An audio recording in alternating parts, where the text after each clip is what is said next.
I, 26, am single and currently living in an apartment with my cat.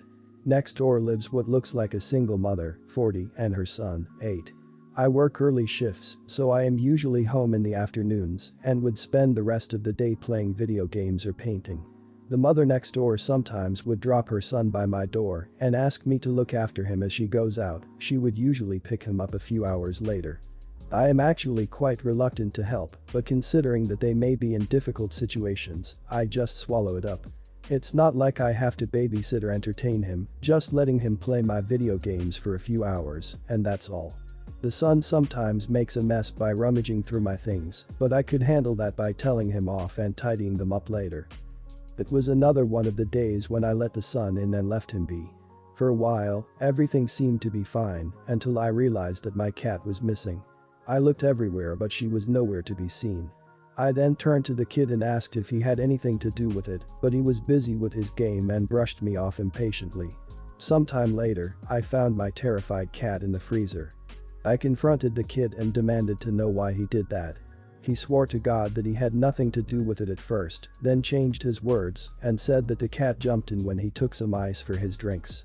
I then ignored his protests and locked him in the bathroom for the rest of his stay till his mother came to pick him up. Not surprisingly, the mother was furious about how I treated her son. I told her that I did it for the safety of my cat because I found her precious kid trying to kill her. She argued that I could have locked up my cat instead, in which I replied that I had no obligation looking after her son in the first place. She threatened to press charges against me before storming away with her son. I shared this with my friends, and while some said I should have rejected them a long time ago, others said I went too far. What do you think? Everyone's the idiot here, and I stress everyone. The mom needs to find a responsible sitter for her kid. You can't ignore an 8-year-old and expect him to entertain himself like an adult.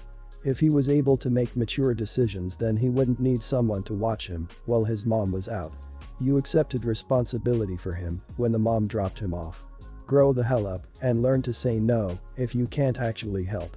The kid obviously needs help. Emotionally healthy children have compassion for animals and don't close them in the freezer. Honestly, not the idiot given the situation. She somehow delegated babysitting to you without your permission. Does she even pay you? This child who she has pushed into your home has abused your pet and realistically could have killed it. Yes, you probably should have put your foot down earlier, but now is the perfect opportunity to ban them from your home. Hopefully, him sitting in the bathroom for a few hours gave him time to think about how he behaved. She sounds like a nutter, and she's doing a sterling job of raising one too. Everyone's the idiot here. I think it might actually be abuse to imprison a child in a bathroom. It's definitely abuse to put a cat in the freezer. You say that you're not babysitting because he just hangs out at your house. But he's an 8-year-old child who is not old enough to stay home alone. You're babysitting. You are responsible for his well-being while he is in your care. If you don't want that responsibility, you need to not have him hang out at your apartment. I dated my girlfriend for about 3 months. She was really gorgeous, confident, and free-spirited. I loved how silly and bold she was. It was something that made her really unique in my book. This whole thing happened a month ago. I had a really big presentation, and I got really tensed. I had the opportunity to invite my girlfriend to the function, and so I did, on the condition that she would not embarrass me and not drink, because she had a habit of drinking a lot during such occasions and losing control.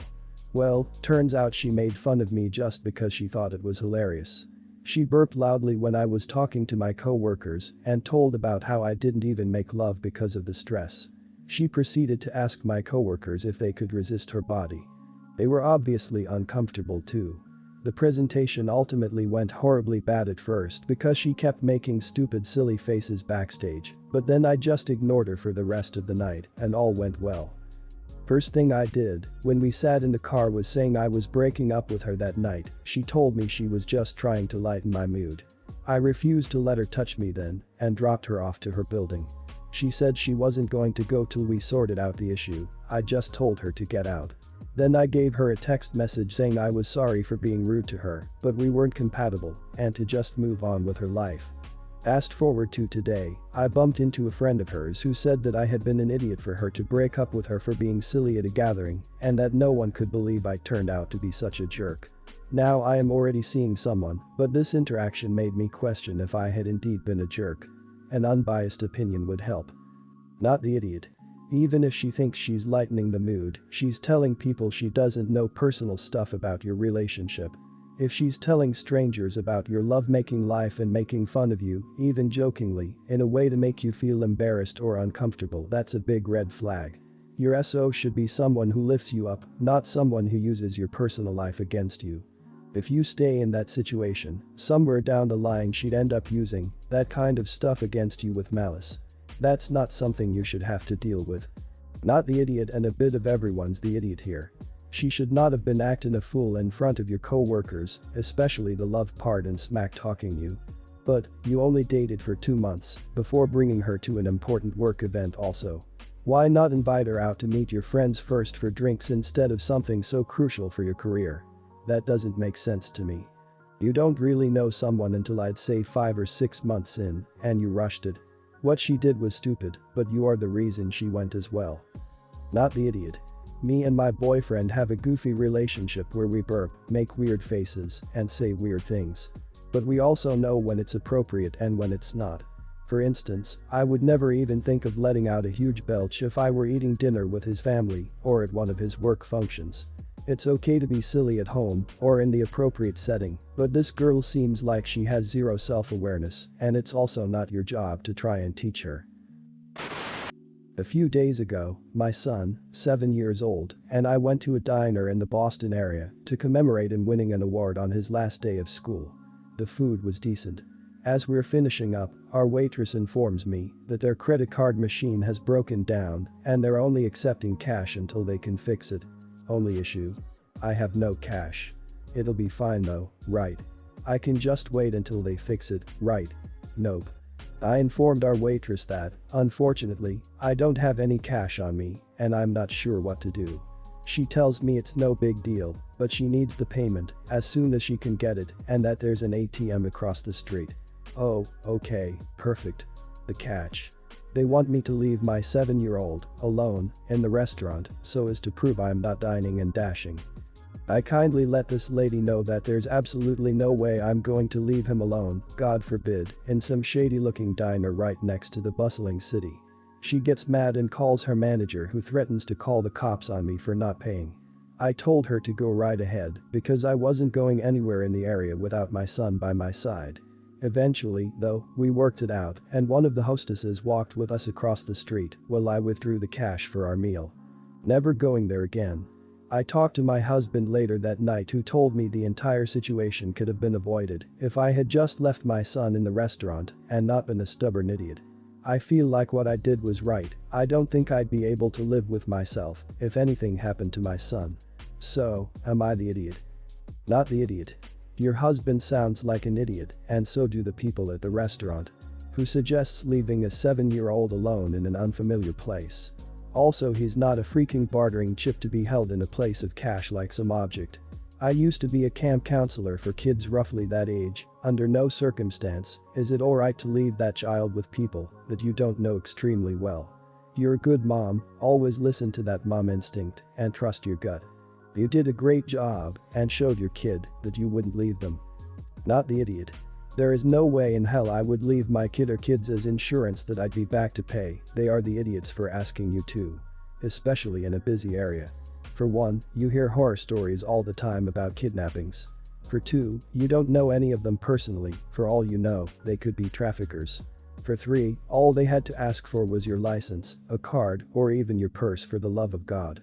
I would have even accepted leaving my left shoe as collateral. But never a child. Not the idiot. I personally might be okay with my child waiting in a restaurant for me for a few minutes at age 7, and that's hypothetical, she's 1 right now, but that's not the point. You weren't comfortable with it, and they don't have the right to decide to hold your child without you. Additionally, they didn't warn you it was cash only when you started eating, and no matter what you would have had to go to an ATM even if you'd been eating alone. They just needed to swallow it up and trust you when you said you'd pay. I'm getting a lot of flack from my wife for being visibly upset at this woman, and I am currently in a state of being where I just don't want to be around her right now. This woman had a rebound relationship and got pregnant. She told my wife that she preferred to go rubberless and, wouldn't you know it, when she missed her period, she insisted there was no way she could be pregnant. My wife and I had a feeling after her third missed week that she was pregnant. At work, she asked her, "If you are pregnant, are you thinking of getting an abortion?" The friend responded, "Absolutely not. I would literally never do that. If anything, adoption." Relieved, we offered to take her child. We realized that it was financially difficult for her, so we even offered to help her out money-wise as well as emotional and familial support before and after the baby was born. I'll let it be known that she actually made us believe that, if she were pregnant, we'd adopt it. This got me emotionally attached to the idea because she said that, at the very bottom line, she'd never ever even think about abortion. It got brought up weekly for about a month. They're really close. This wasn't intriguing, just casual conversation, until she went silent. We didn't hear from her for about 10 days. She sends my wife a text and says she got an abortion. Well, I understand her fear, and realistically I don't fully understand since I'm a guy. I feel like I got bait and switched with a potential child of mine. I know it wasn't mine, but the reason I'm so upset is because she actually had us believing that this child could have been a part of our lives. This goes beyond an abortion debate. It got real and emotional investment happened. I have a hard time seeing her, so when she comes over, my wife intentionally keeps distance by hanging out with her on the porch while I go work or hang out in the basement. I understand she's probably hurt too, but I feel hurt too, and I just need time to get to a place where I can be civil and polite, because right now, in my heart, I'm not. You're the idiot. It sounds like you guys assumed she was pregnant and immediately got it into your head that you wanted to adopt the unborn fetus. Your wife was relieved when she said she wasn't getting an abortion, and asking that was rude. It screws for you guys, but you kind of set yourself up here for having this expectation immediately that you'd adopt this fetus. She had just found out and hadn't even had time to think before you swooped in. All of your behavior just sounds so selfish. You're the idiot. She told my wife she preferred to go rubberless, and wouldn't you know it? You're being remarkably judgmental of this woman and her choices. It doesn't sound like you and she are actually friends at all, and if I were her, I would be extremely annoyed that someone so clearly judgmental of me knew so many personal details. Feel as disappointed as you want about not currently being a parent, but stop projecting your emotions at her. You clearly don't care about her or what is best for her. Why should she have made huge life decisions around you? I get you're upset that you wanted a kid and ultimately not having one, but you are the idiot for asking such sensitive questions like if she is getting an abortion or not. Ultimately it is her body, therefore her choice. Just because she got pregnant unexpectedly doesn't mean you are entitled to her unborn child. Now things would be different if she went through the pregnancy and you all had the paperwork done and such, and as soon as she gave birth decided to keep the baby. That would screw, and you can be upset, but it is still her choice that she has every right to make. Me and my girlfriend live together. We are 23 and 25. My sister often has to go on business trips. 4 or 5 months ago, my nephew came to stay with us. He is 8 years old and generally a really weird kid. I figure some kind of disorder of some sort. Anyways, there were a few instances where he, well, would go out of his way to see us naked. We don't have a lock for our bedroom bathroom. We got one installed after this, and it's almost like he would wait until we were in there, then go into the room and peek in to see what we were doing. We caught him doing this like 10 times. We told him over and over, please do not do that, but there isn't exactly much we could do. I don't even know how he always knew we were in there, but it was super uncomfortable. We eventually resorted to having to put a 30 pounds weight against the door whenever we would use the bathroom. But then he resorted to just pushing the door open with all his weight, not even peeking, frightening the hell out of us. There was one point where he walked in on us making love at 3 a.m. Why the hell was this kid awake and just was staring at us from the doorway? Who knows how long he was staring. He would also randomly get naked and run around the apartment. It was like the week from hell.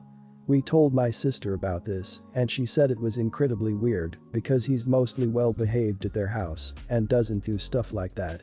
And frankly, it is weird. We've been on vacations with him, and he never did anything like this to anyone. We went to Barcelona for 2 weeks with my sister and him, and nothing weird happened. My sister called me in a hurry, saying she has to go to Madrid for work for another 5 days and that her babysitter crapped out on her. She has nobody else to take her kid and she asked if we could take him. She said she has nobody else to take him. I talked to my girlfriend and she practically laughed at the idea of it. It was a resounding no from her. I honestly felt terrible about this because my sister doesn't exactly know many people here to ask besides us. She only moved here a year ago. But I told her no, I just couldn't deal with this kid making us this uncomfortable anymore. My sister sounded like she wanted to cry because she was so upset, but this was just too weird for us. It doesn't help that my girlfriend would be alone for 2 days with him while I am getting my surgery, in which I would be in the hospital overnight. Are we the idiots? My sister had to cancel her business trip, which apparently was a major hit on her job. Not the idiot. Tell your sister the truth about your nephew's behavior without editorializing. Say something like, my girlfriend and I don't want to babysit because your son was inappropriate multiple times during his last visit. It is then up to his mother to investigate. While his behavior could be due to abuse, it could also be that the kid is very curious and thought he could get away with looking because he thinks you are cool and you don't have all rules his mom has. If it is the latter case, he'll outgrow this phase. Not the idiot, but something really weird is going on here. One of my 10-year-old twins is autistic and has some similar behaviors, inappropriate touching, walking around almost naked, but nothing like your nephew. We do have to work hard to reinforce appropriate behaviors and personal space, but reinforcement works. Either your nephew is high functioning or there's some sort of abuse going on. Curiosity is normal, what he is doing is not. Some intervention is needed before he does something inappropriate. No idiots here. Your sister needs to have a backup sitter for this type of situation, especially since she has to travel so much for work. I do feel that you should have told her after that week you no longer felt comfortable with him spending the night so that this could have been avoided and not surprising when you turned her down. He, for whatever reason, was a little too curious and your girlfriend is within her right to not want to watch him, especially if she will have to keep him alone for 2 days.